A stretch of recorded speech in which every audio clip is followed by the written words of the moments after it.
సువార్త 1వ అధ్యాయం 1వ వచనం. అబ్రహాము కుమారుడైన యేసుక్రీస్తు వంశావళి. అబ్రహాము కుమారుడగు దావీదు కుమారుడైన యేసుక్రీస్తు వంశావళి. ప్రభునందు ప్రియులారా, మనము దేవుని వాక్యంలో నుంచి ఒక వచన భాగాన్ని చదువుకున్నాం. ఈ వచన భాగం కొత్త నిబంధనలోని వచన భాగం, అందులోను సువార్తలలోని వచన భాగం. ఈ సువార్త ఎవరు రాశారు అంటే మత్తయి రాశాడు. ఎవరికి రాశాడు అంటే మొదటిగా యూదులకే రాశాడు. ఏమి రాశాడు అంటే యేసే దేవుని కుమారుడైన క్రీస్తు ఆయన స్థాపించబోయేటువంటి రాజ్యం భూలోక రాజ్యం కాదు, పరలోక రాజ్యం అనే సంగతి గురించి రాశాడు. అందులో భాగం మనం చదువుకున్న వచ్చిన భాగంలో అంటే 1వ అధ్యాయం 1వ వచనంలో దేని గురించి రాశాడు నేను మరలా చదువుకుని చూడండి. అబ్రహాము కుమారుడు దావీదు కుమారుడైన యేసుక్రీస్తు వంశావళి. మన ప్రభు అయిన యేసుక్రీస్తు వారి యొక్క వంశావళిని గురించి రాస్తా ఉన్నాడు. దేని గురించి రాస్తా ఉన్నాడు? వంశావళి. మన ప్రభు అయిన యేసుక్రీస్తు వారి యొక్క వంశావళి. దేవుని వాక్యంలో ఆదికాండం నుంచి మన వంశావళిలో ప్రస్తావన గమనిస్తాం. ఆదికాండంలో వంశావళులు ఉన్నాయి, నిర్గమాకాండంలో వంశావళులు ఉన్నాయి. అలా ముందుకొస్తే ఋతు గ్రంథంలో వంశావళి ఉంది. ఇంకా ముందుకొస్తే దినవృత్తాంతంలో వంశావళి ఎక్కువగా ఉన్నాయి. ఇంకా మనం ఇలా వస్తే మత్తయి లూకాలో కూడా వంశావళి ఉంది. వంశావళిలో అనేటువంటివి దేవుని వాక్యంలో మనకు చాలా కనిపిస్తుంది. దేవుని వాక్యంలో రాయబడిన ప్రతి వంశావళి కూడా ఒక ప్రత్యేకమైన ఉద్దేశంతో రాయబడింది. There is a special purpose behind each genealogy. అంటే ప్రతి వంశావళి వెనక ఒక ఉద్దేశం ఉంది. రచయిత ఏ ఉద్దేశంతో ఆ వంశావళిని రాస్తున్నాడో ఆ ఉద్దేశాన్ని గ్రహించడానికి ప్రయత్నం చేయాలి. మత్తయి సువార్తలో వంశావళి మత్తయి రాశాడు. ఈ వంశావళిని మనం ధ్యానం చేస్తా ఉన్నప్పుడు లేదా చదువుతా ఉన్నప్పుడు మత్తయి ఏ ఉద్దేశంతో ఈ వంశావళిని రాసుంటాడు అనే ప్రశ్న వేసుకుని మత్తయి ఉద్దేశాన్ని గ్రహించడానికి ప్రయత్నం చేయాలి. లూకా సువార్తలో వంశావళి రాయబడింది. ఆ వంశావళి మనం చదివే సమయంలో లూకా ఏ ఉద్దేశంతో ఈ వంశావళిని రాసుంటాడు అని లూకా ఉద్దేశాన్ని గ్రహించడానికి ప్రయత్నించాడు. చదవరి యొక్క లక్ష్యం ఏంటి? రచయిత యొక్క ఉద్దేశాన్ని గ్రహించడం. చదవరి యొక్క లక్ష్యం ఏంటి? రచయిత యొక్క ఉద్దేశాన్ని గ్రహించడం. ప్రతి వంశావళి ఒక ప్రత్యేకమైనటువంటి ఉద్దేశంతో రాయబడింది. రచయిత ఏ ఉద్దేశంతో ఆ వంశావళిని రాస్తా ఉన్నాడో ఆ ఉద్దేశాన్ని మనం గ్రహించడానికి ప్రయత్నం చేయాలి. ఇది జాగ్రత్తగా గుర్తుపెట్టుకోండి. బైబిల్లో ఎప్పుడు ఏ వంశావళి వచ్చినా మీరు వాక్యం చదివేటప్పుడు అప్పుడు వెంటనే ఈ సంగతి జ్ఞాపకం చేసుకోవాలి. రచయిత ఏ ఉద్దేశంతో ఈ వంశావళిని రాస్తున్నాడు. సరే, ఇక్కడ మత్తయి తన స్వార్థ ప్రారంభంలో ఒక వంశావళి ఇచ్చాడు. మరి మత్తయి ఏ ఉద్దేశంతో ఈ వంశావళి ఇచ్చాడు? మత్తయి ఉద్దేశం ఏమై ఉంటుంది? ఏమై ఉంటుందంటే ఆ వంశావళిని ధ్యానం చేసేటప్పుడే మనం గ్రహించగలుగుతాం. మత్తయి యొక్క ఉద్దేశం ఏంటో గ్రహించే ప్రయత్నం చేద్దాం. చూడండి, మత్తయి తన వంశావళిని ఎలా ప్రారంభించాడు? ఎవరితో ప్రారంభించాడు? అబ్రహాము కదా. ఎవరితో ప్రారంభించాడు? అబ్రహాముతో ప్రారంభించాడు. మరి ఎవరితో ముగించాడు? 16వ వచనం. యాకోబు మరియ భర్త అయిన యోసేపును కనెను, ఆమె యందు తర్వాత ఏమనుంది? క్రీస్తు అనబడిన యేసు. మత్తయి తన వంశావళిని అబ్రహాంతో ప్రారంభించి క్రీస్తుతో ముగిస్తాడు. ఎవరితో ప్రారంభించాడు? అబ్రహాముతో ప్రారంభించాడు. ఎవరితో ముగిస్తామన్నాడు? క్రీస్తుతో ముగిస్తామన్నాడు. 17వ వచనం చూడండి. 17వ వచనంలో కూడా ఇట్లు మొదలుకొని ప్రారంభించి క్రీస్తు వరకు అంటున్నాడు. చూడండి, అబ్రహాం మొదలుకొని క్రీస్తు వరకు అంటే మత్తయి అబ్రహాము దగ్గర ప్రారంభించి క్రీస్తుతో ముగిస్తా ఉన్నాడు. వాస్తవానికి 1వ వచనంలోనే అబ్రహాముతో ప్రారంభించి క్రీస్తుతో ముగించాడు.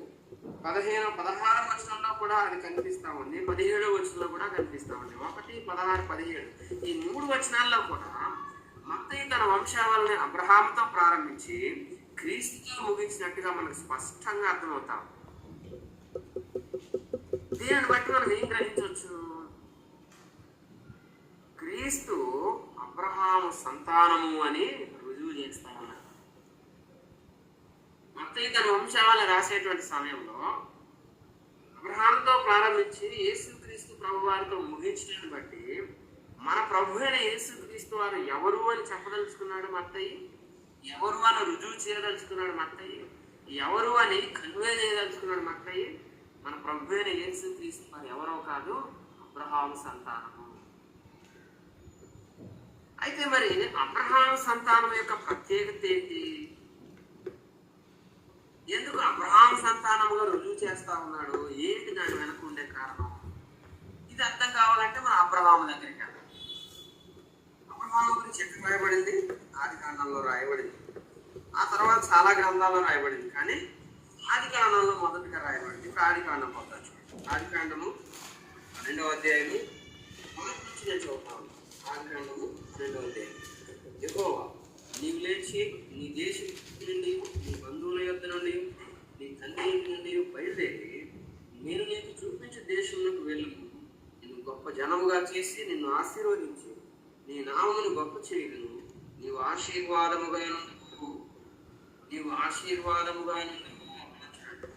నిన్ను ఆశీర్వదించు వారిని ఆశీర్వదించదును, నిన్ను దూషించు వారిని శపించదును. తర్వాత చూడండి, భూమి యొక్క సమస్త వంశములు నీ యందు ఏం చేయబడతాయి? ఆశీర్వదించబడతాయి. దేవుడు అబ్రహామును పిలుస్తా ఉన్నాడు.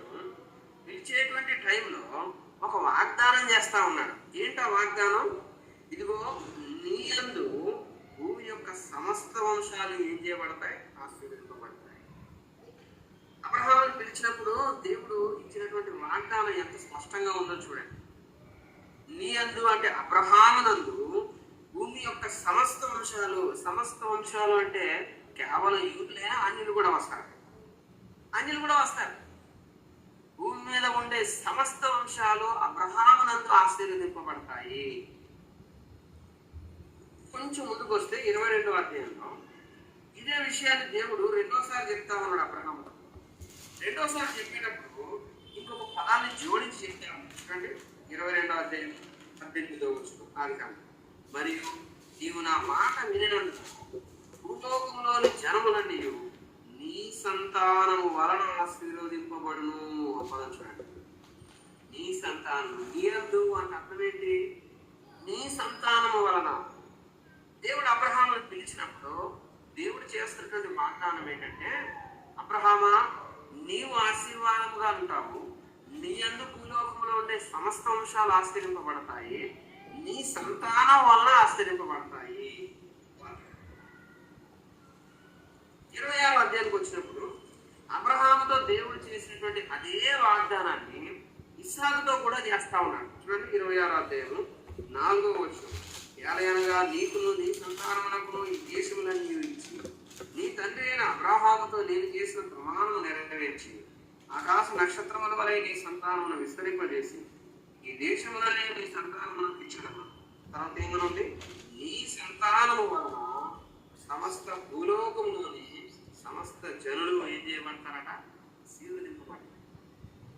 అబ్రహాముతో ఏదైతే వాగ్దానం చేశారో అదే వాగ్దానం ఇస్సాకుతో చేస్తా ఉన్నారు. నీ సంతానం వలన. అబ్రహాము ఇస్సాకులతో ఏదైతే వాగ్దానం చేశారో అదే వాగ్దానం యాకోబుతో కూడా చేస్తా ఉన్నాం. చూడండి, 28వ అధ్యాయం 14వ వచనం. ఆది కాండంలోనే 28:14. నీ సంతానం భూమి మీద లెక్కకి ఇసుకరేణువుల వలె నీవు పడమడి తట్టును, తూర్పు తట్టును, ఉత్తరపు తట్టును, దక్షిణపు తట్టును వ్యాపించదు. తర్వాత ఏమనుంది?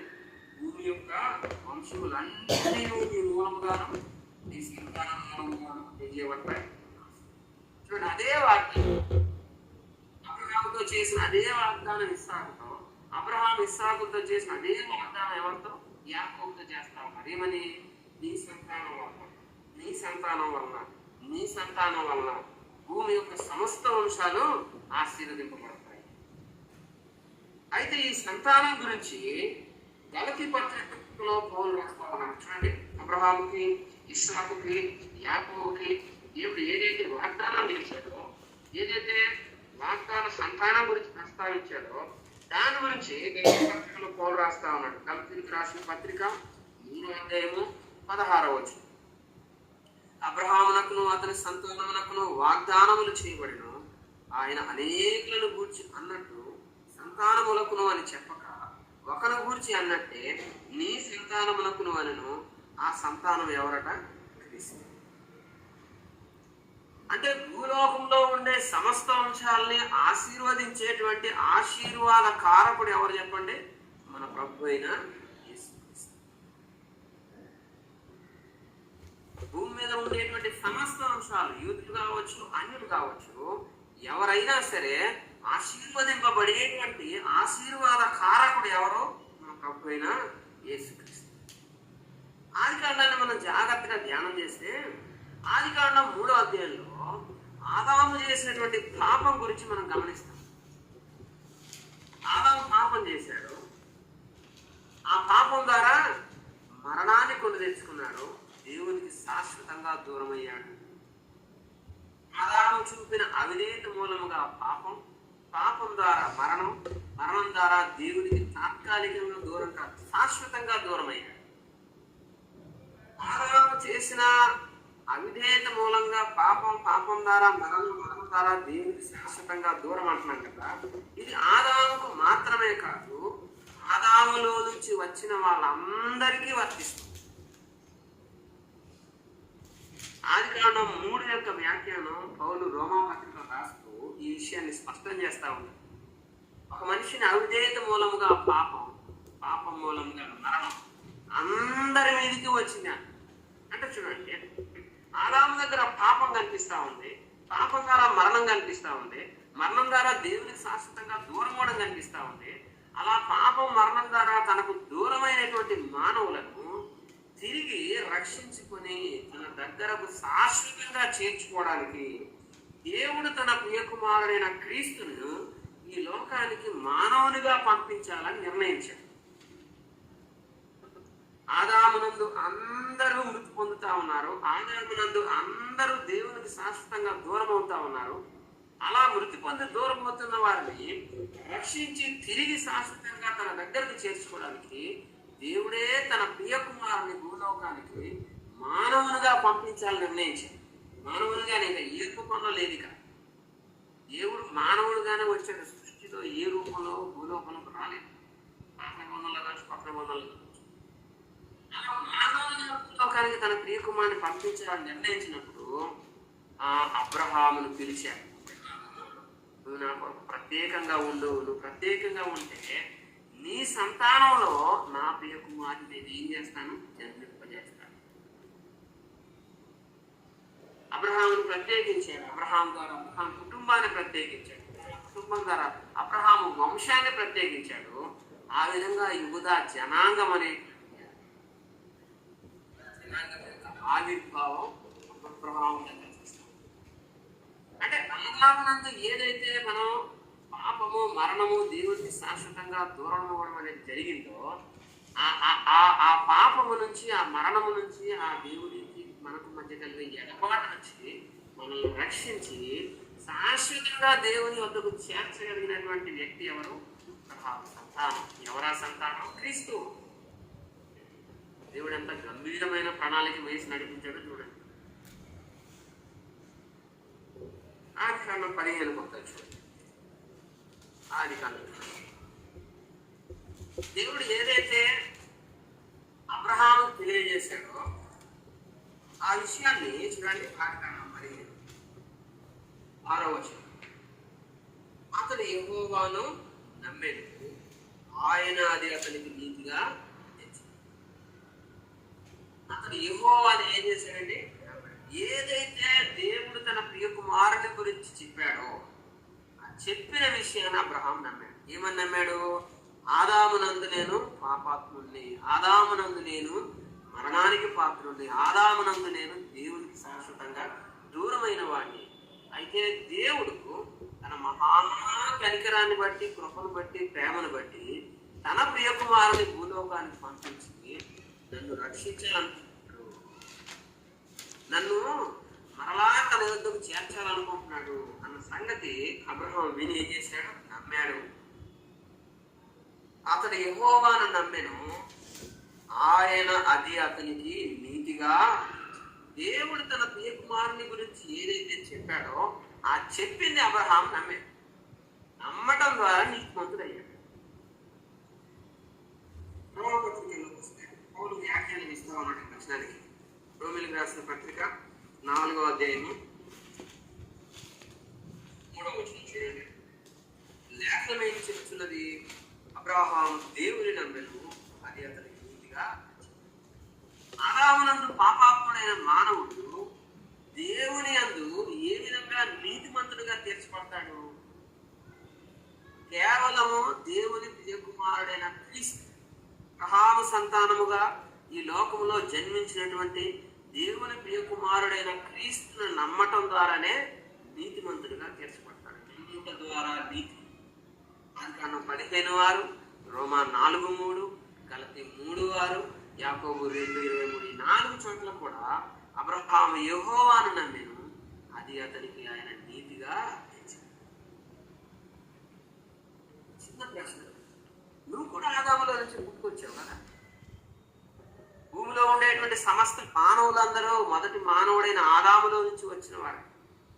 మరి నువ్వు కూడా ఆదాము యొక్క అవిధేయత మూలంగా వచ్చినటువంటి పాపము, ఆ పాపం ద్వారా మరణం, ఆ మరణం ద్వారా దేవునికి శాశ్వతంగా దూరమై ఉన్నావు. మరి ఇప్పుడు నువ్వు ఆశీర్వదింపబడాలంటే, ఇప్పుడు నువ్వు నీతిమంతుడిగా తీర్చబడాలంటే, ఇప్పుడు నువ్వు ఆ పాపం నుంచి మరణం నుంచి రక్షింపబడాలంటే నువ్వేం చేయాలి? అబ్రహాం ఏం చేశాడు? నువ్వు కూడా అదే చేయాలి. అబ్రహాం ఏం చేశాడు? దేవుడు తన ప్రియకుమారుని గురించి చెప్పినటువంటి సంగతిని నమ్మాడు. నువ్వు కూడా నమ్మాలి. భూలోకంలో ఉండే సమస్త అంశాలను ఆశీర్వదించేది, యూదుడని అన్యుడని వ్యత్యాసం లేకుండా సమస్త అంశాలను ఆశీర్వదించేది ఎవరు చెప్పండి? క్రీస్తే. క్రీస్తుకు వెలుపల దేవుని ఆశీర్వాదాలు ఏమి లేవు. క్రీస్తుకు వేరే ఉండగోరిన వాడు శాశ్వతంగా నరకానికి వెళ్ళడమే తప్ప ఇంకేమి లేదు. అయితే చిన్న ప్రశ్న, మరి నువ్వు అబ్రహాము నమ్మినట్టుగా నమ్మేవా? నమ్మలేదు కదా. నమ్ముట ద్వారా నీతిమంతుడిగా తీర్చబడతావు. నమ్మకపోతే నీతిమంతుడిగా తీర్చబడవు, అనీతిమంతుడిగానే ఉంటావు. అనీతిమంతుడి కన్నా ఇంకా భయంకరమైన దుర్నీతిమంతుడిగా ఉంటావు. భయంకరమైన దుర్నీతిమంతుల మీద దేవుని ఉగ్రత పరలోకం నుంచి బయలుపరచబడతా ఉంది అన్నాడు రోమం. అందుకే మత్తయి ఏం రాస్తా ఉన్నాడు? మీ మధ్య పుట్టినటువంటి యేసు, మీ మధ్య పెరిగినటువంటి యేసు, మీ మధ్య పరిచర్య చేసినటువంటి యేసు, మీ మధ్య శిలువ మీద బలి అయినటువంటి యేసు, మీ మధ్య పునరుత్థానుడైనటువంటి యేసు, ఆ యేసు ఎవరో కాదు, ఆ యేసే క్రీస్తు. ఆ యేసు క్రీస్తు ఎవరో కాదు, అబ్రహాము సంతానం. ఇదిగో మనం మన పితరుడైనటువంటి అబ్రహాము దగ్గర దేవుడు చేసినటువంటి వాగ్దాన సంతానమైన క్రీస్తు కొరకు ఎదురు చూస్తా ఉన్నాం కదా. ఆయన ఎవరో కాదు, యేసే. యేసే దేవుని కుమారుడైన క్రీస్తు. అది రుజువు చేయడానికే వంశావళి ఇస్తా ఉన్నాడు. అబ్రహాము కుమారుడు దావీదు కుమారుడైన యేసు క్రీస్తు వంశావళి. అబ్రహాము నుంచి యేసుక్రీస్తు ప్రభువారి వరకు వంశావళి చూస్తే ఇంకా చాలా పేర్లు ఉంటాయి, కానీ ఆ పేర్లను స్కిప్ చేశాడు. ఎందుకు? మత్తయి యొక్క ఉద్దేశం ఏంటి? క్రీస్తు అబ్రహాము సంతానం అని రుజువు చేయడం అంతే. ఆ వంశావళిలో వివరాలు అన్నీ ఇచ్చి, ఆ పేర్లన్నీ ఇచ్చి, ఆ పేర్ల గురించి చెప్పడం కాదు. క్రీస్తు అబ్రహాము సంతానం రుజువు చేయటం అంతే. మన దేశానికి స్వాతంత్రం వచ్చింది. స్వాతంత్రోద్యమ లేదా స్వాతంత్ర ఉద్యమ చరిత్ర చెప్పాలంటే మొదటి నుంచి అన్ని చెప్పొచ్చు. అదొక విధానం. రెండో విధానం ఏంటి? 18th సెంచరీలో సిపాయిలు తిరుగుతాడు. ఆ తర్వాత కొంతకాలానికి అతివాదులు వచ్చారు. ఆ తర్వాత కొంతకాలానికి మితవాదులు వచ్చారు. అక్కడక్కడ కొన్ని ప్రాముఖ్యమైన సంఘటనలు తీసుకుని చివరికి 19th సెంచరీలో మనకు స్వాతంత్రం వచ్చింది అని చెప్పి కంప్లీట్ హిస్టరీ చెప్పడం, రెండోది కండెన్స్డ్ హిస్టరీ చెప్పడం అనమాట. మొత్తం ఏం చేస్తున్నాడు? కంప్లీట్ జీనియాలి అంటే వంశావళి మొత్తం ఇవ్వట్లేదు. వంశావళిలో అక్కడక్కడ కొన్ని ముఖ్యమైనటువంటి విషయాలు తీసి అబ్రహాములో నుంచి అబ్రహాము సంతానముగా వస్తాడన్న క్రీస్తు వచ్చాడు అని చెప్పి రుజువు చేస్తూ రాస్తా ఉన్నాడు. రెండోది, అబ్రహాము కుమారుడు యేసుక్రీస్తు వంశావళి అనలేదు. అబ్రహాము కుమారుడు దావీదు కుమారుడనే యేసుక్రీస్తు వంశాలు. అంటే మత్తయి ఉద్దేశం ఏంటి? మొదటిగా క్రీస్తు అబ్రహాము సంతానము, రెండవదిగా క్రీస్తు ఎవరు? దావీదు కుమారుడు. మరి దావీదు కుమారుడు అంటే ఏంటి ఇక్కడ? ఎందుకు దావీదును హైలైట్ చేస్తా ఉన్నాడు? వంశావళి అబ్రహాముతో ప్రారంభించి క్రీస్తు ముగించాడు. దాన్ని బట్టి క్రీస్తు అబ్రహాం సంతానం అని రుజువు చేయటం అది అర్థమైంది. మరి రెండోది, మరి దావీదు కుమారుడు అంటున్నాడు కదా. మళ్ళా మీరు వంశావళి జాగ్రత్తగా గమనిస్తే చూడండి, 2వ వచనంలో అబ్రహాం ప్రారంభమయ్యాడు, 6వ వచనంలో దావీదుతో ముగించబడింది ఆ ప్యాసేజ్. ఏంటి దావీదు దగ్గర ఏమైంది? దావీదు దగ్గర ఏం జరిగింది? తర్వాత 6వ వచనం తర్వాత నుంచి అలాగలా కిందికి పోతే బబులోనుకు కనుక్కోబడిన చెర గురించి ప్రస్తావిస్తాను. చూడండి, దావీదు ఎవరు? 6వ వచనంలో చెప్పాడు రాజు. 12వ వచనంలో బబులోనుకు ఎవరు వెళ్ళారో రాజ్యం వెళ్ళిపోయింది. 16వ వచనం ఎవరు వస్తా ఉన్నారో క్రీస్తు వస్తా ఉన్నాడు. మరి ఏం తీసుకొస్తాడు ఆయన? రాజ్యం తీసుకొస్తాడు. భూలోకంలో ఉండే సమస్త అంశాలని ఆశీర్వదించే ఆశీర్వాదకారకుడు మాత్రమే కాదు, దావీదు సింహాసనాన్ని అధిష్ఠించి యూదులను యుగయుగాలు పరిపాలించేటువంటి రాజు కూడా ఈయనే. మత్తయి తన వంశావళి ద్వారా వాళ్ళకు కన్వే చేయాలనుకుంటున్నది లేదా వాళ్ళకి తెలియజేయాలనుకుంటున్నటువంటి సంగతులు ఇవే. మరి ఏ రాజ్యం అది? దావీదు సింహాసనాన్ని అధిష్ఠించబోతా ఉన్నాడు సరే, యుగయుగాలు పరిపాలించబోతా ఉన్నాడు సరే, అది ఏ రాజ్యం? అది ఏ రాజ్యాన్ని పరిపాలించబోతా ఉన్నాడు? 3వ అధ్యాయం చూడండి, మత్తయి సువార్త 3:1 వచనం. ఆ దినముల యందు బాప్తిస్మిచ్చి యోహాను వచ్చి, తర్వాత ఏమనుంది? పరలోక రాజ్యము సమీపించింది. భూలోక రాజ్యం కాదు. సౌలు తర్వాత దావీదు తర్వాత సొలొమోను, ఆ తర్వాత అలాగ వాళ్ళందరూ భూలోక రాజ్యాలు పరిపాలించారు. కానీ దావీదు సింహాసనాన్ని అధిష్ఠించబోయేటువంటి అబ్రహాం సంతానమైన క్రీస్తు పరలోక రాజ్యాన్ని తీసుకురాబోతా ఉన్నాడు. అంటే భూమి మీద రాజ్యం యెరూషలేము కేంద్రం, భూ సంబంధమైనటువంటి ఆశీర్వాదాలు. ఇప్పుడు ఈ రాజు తీసుకొచ్చేది భూలోక రాజ్యం కాదు, పరలోక రాజ్యం. 3వ వచనంలో పరలోక రాజ్యం చూడండి, 4వ అధ్యాయం 17వ వచనం. అప్పటి నుండి యేసు పరలోక రాజ్యం సమీపించినది. ఏ లోక రాజ్యం అంట? పరలోక రాజ్యం. బాప్తిస్మిచ్చి యోహాను పరలోక రాజ్యం అంటున్నాడు, ప్రభు అయిన యేసు క్రీస్తు వారు పరలోక రాజ్యం అంటున్నారు. 10వ అధ్యాయం కోసం చూడండి, 7వ వచనం. పరలోక రాజ్యము సమీపించి ఉన్నదని ప్రకటించింది. ఏ లోక రాజ్యం అంట? పరలోక రాజ్యం. క్రీస్తు తీసుకొచ్చేటువంటి రాజ్యం, క్రీస్తు స్థాపించినటువంటి రాజ్యం, క్రీస్తు భవిష్యత్తులో ప్రత్యక్షపరచబోయేటువంటి రాజ్యం ఏ లోక రాజ్యం? అది పరలోక రాజ్యం, భూలోక రాజ్యం కాదు. బాప్తిస్మిచ్చి యోహాను పరలోక రాజ్యం అని ప్రకటించాడు. మన ప్రభు అయిన యేసు క్రీస్తు వారు పరలోక రాజ్యం అని ప్రకటించారు. ఇదిగో 12 మంది అపోస్తలులు పరలోక రాజ్యం అని ప్రకటించారు. లూకాసు సువార్త 10లో 70 మంది శిష్యులు కనిపిస్తారు, వాళ్ళు కూడా పరలోక రాజ్యం అని ప్రకటించారు.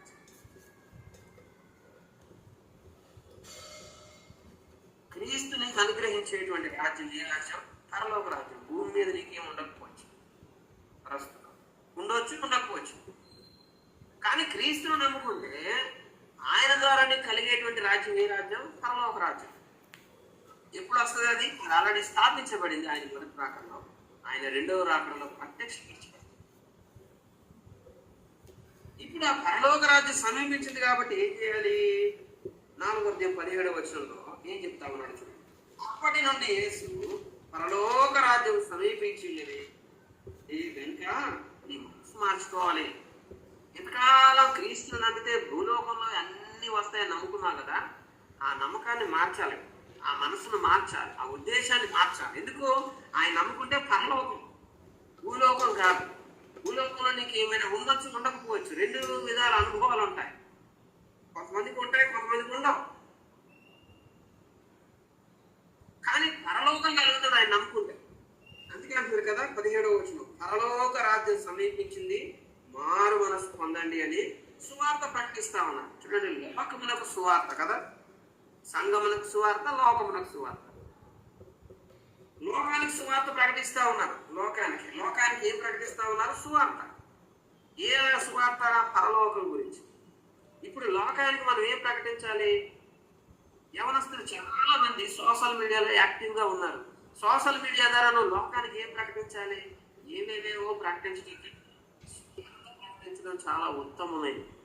వాట్సాప్ కావచ్చు, ఫేస్బుక్ కావచ్చు, ఇన్స్టాగ్రామ్ కావచ్చు, స్నాప్చాట్ కావచ్చు,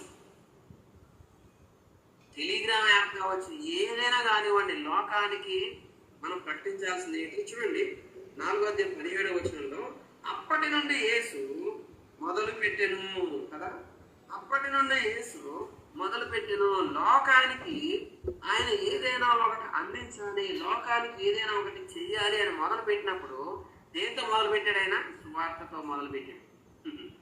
మనం ఏవేవో ఇస్తా ఉంటాం. డాన్స్ చేసి పెట్టేవాళ్ళు ఉన్నారు, జోకులు వేసి పెట్టేవాళ్ళు ఉన్నారు, రీల్స్ చేసి పెట్టేవాళ్ళు ఉన్నారు, సైంటిఫిక్ విషయాలు పెట్టేవాళ్ళు ఉన్నారు. అవేమీ ప్రయోజనకరమైనవి కాదు లోకానికి పంపించేవాళ్ళు.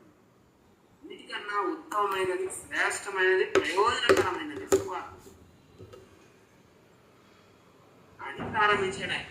అప్పటి నుండి యేసు ప్రకటింప మొదలు పెట్టాడు ఆయన. అప్పటి నుంచి ఆలోచించాడు, రాజ్యం సమీపించింది కాబట్టి మనసు మార్చుకో, భూలోకం కాదు ఇక. లోకానికి సువార్త 5వ అధ్యాయం 1వ వచనం చూడండి, ఆయన జనసమూహములను చూసి కొండ ఎక్కి కూర్చుండగా ఆయన శిష్యులు ఆయన యొద్దకు వచ్చింది. ఎవరు వచ్చారంటే ఇప్పుడు శిష్యులు. అక్కడేమో జనసమూహములు, ఇక్కడేమో శిష్యులు. ఆ జనసమూహములేమో లోకములో ఉన్నారు, ఈ శిష్యులేమో లోకములో నుంచి వెలుపలికి వచ్చి క్రీస్తును వెంబడిస్తాము. లోకంలో ఉండేవారికి సువార్త, మరి క్రీస్తుని వెంబడిస్తున్న వారికి వాక్యం. సువార్త బోధించాడైనా, సువార్త ప్రకటించాడైనా, వాక్యాన్ని బోధించాడు. సువార్త ప్రకటించినప్పుడు పరలోకం అన్నాడు, మనసు మార్చుకోండి అన్నాడు. మరి వాక్యం బోధించేటప్పుడు 5వ అధ్యాయం 3వ వచనం చూడండి, 2వ వచనం నుంచి, అప్పుడు ఆయన నోరు తెరిచి ఇలాగ బోధింపసాగిను. తర్వాత ఏమనుంది? ఆత్మ, ముందు నీ ఆత్మ మీద దృష్టి పెట్టు అంటున్నాడు శిష్యులు. శరీరం కాదు, శరీరం కోసమైన తిండి, బట్టలు, నివాసము, ఆరోగ్యము, ఉద్యోగము, ఇవన్నీ ఓకే. కానీ వీటన్నిటికన్నా విలువైంది ఆత్మ. ఆత్మని ప్రారంభించాడు తన ప్రసంగం, పరలోకం అని ప్రారంభించాడు తన సువార్త. ఎంత గంభీరమైనటువంటి సువార్థికుడో, ఎంత గంభీరమైనటువంటి ప్రసంగికుడో చూడండి. క్రీస్తు లాంటి సువార్థికుడు లేనే లేడు ఆయనకు ముందుగానే, ఆయన తర్వాత. ఆయన లాంటి ప్రసంగికుడు లేనే లేడు ఆయన ముందుగానే, ఆయన గురించి ధ్యానం చేయాలి. మనం వ్యక్తి ధ్యానాలు 5 చేసాం కదా. అసలైన ధ్యానం ఏంటంటే క్రీస్తుని గురించిన వ్యక్తి ధ్యానం.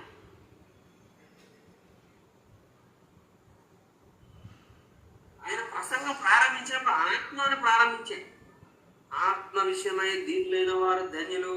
తర్వాత ఏమంటున్నాడు? ఆత్మ పరలోకం చేర్చబడాలి. కాబట్టి దీనులను ధరించు, మనసులో దీనుని సువార్తను అంగీకరించు, అబ్రహాము సంతానాన్ని అంగీకరించు, దావీదు సింహాసనం అధిష్ఠించబోయేటువంటి యూదా గోత్రపు ఆ వారసును అంగీకరించు. ఆత్మ విషయమే దీనత్వం.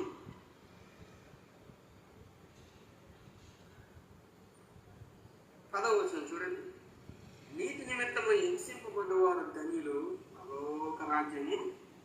నీతి నిమిత్తం. నీతి అంటే ఏంటి? నీతి అంటే 2 నిర్వచనాలు చెప్పారు. ఒకటేమో నైతికత అన్నారు, రెండవది దేవుడు ఏదైతే నీతి అని చెప్పి కూడా అది నీతి, దేవుడు ఏదైతే దుర్నీతి అని చెప్పి కూడా అది దుర్నీతి. లోకపరంగా నీతి అంటే నైతికత, మొరాలిటీ అంటే. కానీ దేవుని వాక్యం ఏం చెప్తుందంటే దేవుడు ఏదైతే నీతి అని చెప్పి కూడా అదే నీతి, దేవుడు ఏదైతే దుర్నీతి అని చెప్పి అది దుర్నీతి. జాగ్రత్త గమనించండి, ఇది మంచా ఇది చెడా అన్న నిర్ణయం మనం దేనిని బట్టి తీసుకోవాలి? లోకంలో ఉండే వాళ్ళకి చట్టం ఉంది కదా, లోక చట్టం ఉంది. ఆ చట్టాన్ని బట్టి వాళ్ళు తీసుకుంటారు. ఇది చేయొచ్చు, ఇది చేయకూడదు. ఎందుకు? ఇది చేస్తే లీగలు, ఇది చేస్తే ఇల్లీగలు, మనల్ని పట్టుకొని పోలీసులు జైల్లో పెట్టాలి. అంటే వాళ్ళ యొక్క మంచి చెడులకు, వాళ్ళ యొక్క నీతి దుర్నీతులకు, వాళ్ళ యొక్క నిర్ణయాలకు ఆధారం ఏంటి? ఒక చట్టం. అయితే దేవుని వాక్యం ఏం చెప్తుందంటే, నువ్వు ఏది చేయాలి ఏది చేయకూడదు అని చట్టం చెప్పదు, దేవుడు చెప్తాడు. లోకస్తులకి నైతికతకు నిర్ణయించేది చట్టం. లోకాన్ని విడిచి క్రీస్తుని వెంబడిస్తున్న వారికి నైతికత నిర్ణయించేది దేవుడు. ఆబ్జెక్టివ్ హోలీనెస్, సబ్జెక్టివ్ హోలీనెస్ అని 2 పదాలు వాడతారు. ఆబ్జెక్టివ్ మొరాలిటీ, సబ్జెక్టివ్ మొరాలిటీ 2 పదాలు వాడతారు. తెలుగులో దీనికి సరైన తర్జుమా లేదు, కానీ అర్థంలో చెప్పడం చేస్తుంది. లోకంలో ఉండే వాళ్ళకి సబ్జెక్ట్ ఉంటుంది. ఆ సబ్జెక్ట్ చట్టం. చట్టం అనే సబ్జెక్ట్ ఉంటుంది. ఆ చట్టం అనే సబ్జెక్ట్ చెప్తాడు, ఇదిగో ఇది నేరం, ఇది నేరంగా, ఇది నీతి, ఇది నీతి కాదు. కానీ లోకాన్ని విడిచిపెట్టి క్రీస్తుని వెంబడిస్తున్న మనకి ఆ సబ్జెక్టు మొరాలిటీ కన్నా ఆబ్జెక్టివ్ మొరాలిటీ. ఎవరు ఆబ్జెక్ట్? దేవుడు మన ఆబ్జెక్ట్. దేవుడు ఏదైతే నీతి అని చెప్తాడో అదే నీతి. జాగ్రత్తగా గమనిస్తే, స్త్రీని స్త్రీగా, పురుషుని పురుషునిగా సృజించి దేవుడు ఏం చెప్పాడు? స్త్రీని పురుషుడు, పురుషుడు స్త్రీని ఒకరొకరు పెళ్లి చేసుకోవాలి అని చెప్పాడు. అయితే వివాహ విషయంలో దేవుడు చెప్పినటువంటి నీతి ఏంటి? స్త్రీని పురుషుడు, పురుషుడు స్త్రీని పెళ్లి చేసుకోవాలి. కానీ లోక చట్టం ఏం చెప్తుంది? అలాగే అవసరం లేదు, ఇంక ఎలాగైనా చేసుకోవచ్చు కదా. వివాహం అయిన తర్వాత భర్త భార్యకు, భార్య భర్తకు నమ్మకత్వంతో ఉండాలి అని చెప్తున్నాడు దేవుడు. కానీ లోక చట్టం ఏం చెప్తుంది? వివాహేతర సంబంధం తప్పేమీ కాదు, వాళ్ళు ఇష్టపడితే ఓకే. అంటే చూడండి, నైతికత అనేది నువ్వు ఎప్పుడైతే లోక చట్టాల యొక్క సబ్జెక్టు మొరాలిటీ వైపు వెళ్ళిపోతావో పతనం స్టార్ట్ అవుతుంది. అంతే. మన దేశం ఇంకా పర్లేదు, విదేశాలకు వెళ్తే ఇంకా గొడవ. అందుకే నీతిని కానీ, అందుకే పరిశుద్ధతను కానీ నిర్ణయించి మనకి చెప్పాల్సిందే దేవుడే. దేవుడికి మనం లెక్క అప్పగించాలి. లోక చట్టాలు దైవ చట్టాలకి ఒక్కోసారి వ్యతిరేకంగా ఉంటాయి, ఒక్కోసారి అనుకూలంగా కూడా ఉంటాయి. అనుకూల ప్రతికూలతను మనం వివేచనతో గ్రహించాలి. దైవ చట్టానికి లోక చట్టం విరుద్ధమైనప్పుడు, దైవ చట్టం వైపు మనం నిలిపినప్పుడు మనం లోకంతో ఏం పొందుతాం? హింస పొందుతాం. అదే చెప్తున్నాడు. నీతి నిమిత్తం హింసింపబడువారు ధన్యులు, లోక రాజ్యము వారిది. నా నిమిత్తం జనులు మిమ్మల్ని నిందించి హింసించి మీ మీద అబద్ధంగా చెడ్డ మాటలల్లా పలుకున్నప్పుడు మీరు ధన్యులు, సంతోషించి ఆనందించుడి.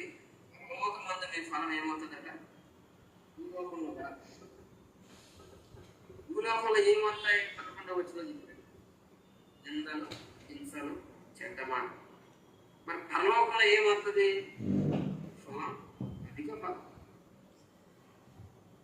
అంటే దావీదు కుమారుడైనటువంటి దావీదు సింహాసనాన్ని అధిష్ఠించి యూదులను యుగయుగాలు పరిపాలించేటువంటి ఆ పరలోకపు రాజు చెప్పినటువంటి ఆ పరలోకపు చట్టాలన్నమాట. ఆత్మ విషయమై దీనత్వం ధరించు, నీతి విషయమై హింసింపబడినా నువ్వు ధన్యుడివే. నా నిమిత్తం అంటే క్రీస్తు నిమిత్తము నీకు నింద కలిగినా, హింస కలిగినా, చెడ్డ మాటలు కలిగినా కూడా నువ్వు ఆనందించు.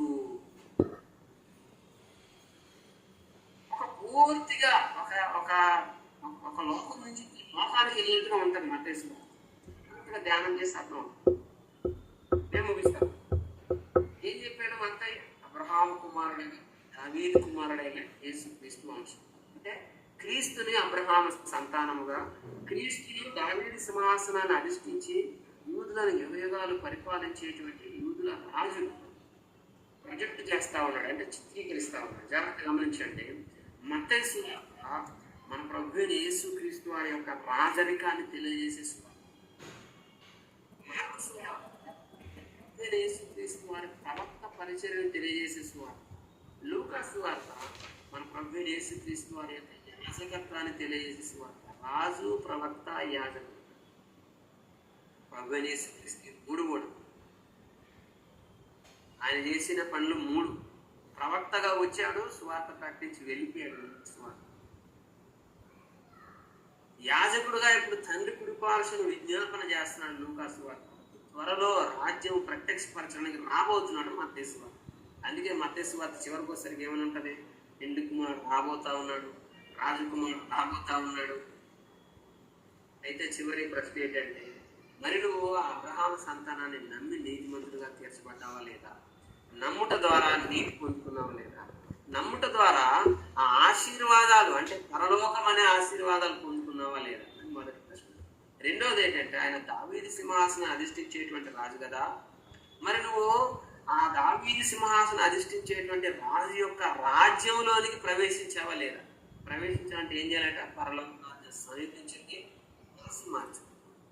ఆత్మ విషయమై దీనంతం ధరిస్తేనే పరలోక రాజ్యం నీ ఆత్మను రక్షించడానికి క్రీస్తు బలి అయ్యాడు, శిలువ మీద బలి అయ్యాడు, సమాధి నుంచి తిరిగి లేచాడు. దీనుడివి ఆయన సువార్తను అంగీకరించు, ఆయన శిలువ మరణాన్ని అంగీకరించు. అప్పుడు నువ్వు పరలోక రాజ్యాన్ని స్వతంత్రించుకుంటావు. ఆ తర్వాత నీతి నిమిత్త హింసలే భూలోకంలో, కానీ పరలోకంలో నీకేం కలుగుతుంది? ఫలం కలుగుతుంది.